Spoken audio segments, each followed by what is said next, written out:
In the light of documentary evidence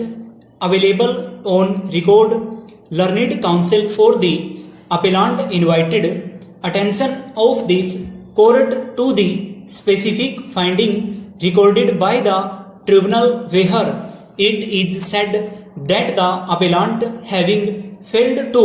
produce any record beyond 15th April 2003, thus suppressed the relevant evidence, hence the liability stopped. It was argued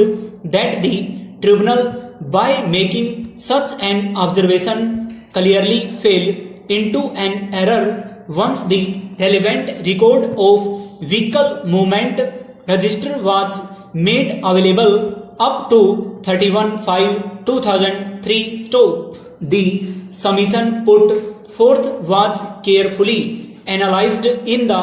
light of material placed on record stop. It has been that photocopy of the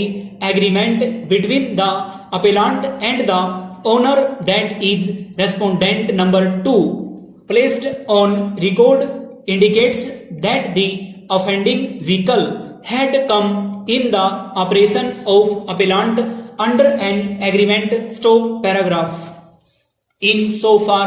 as the operation of vehicle as on 21/4/2003 is concerned, there is no specific denial in the written statement by making a mention to the agreement and date of its validity stop.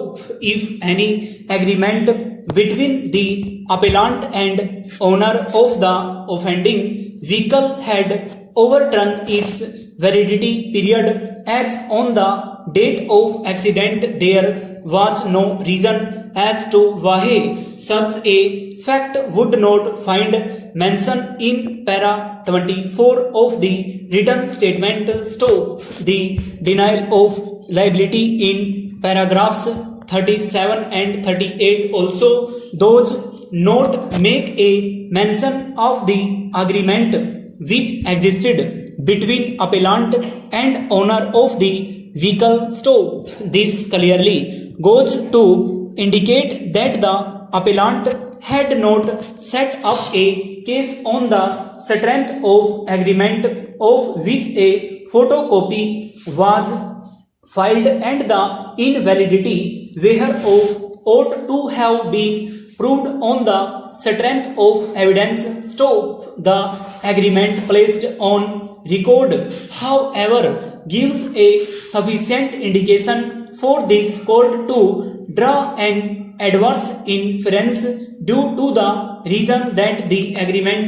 does not bear date of its commencement in the opening para stop. It is further gathered that the addition of period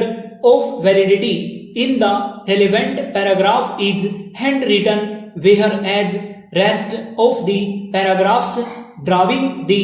agreement valid for a period of 11 months extendable for a further period of 3 months would make the sense complete stop. The addition in handwriting restricting the operation of agreement is suspicious stop. The date mentioned at the foot of the agreement is not clear as to its validity, which reflects nothing but an evasive attempt on the part of appellant stop.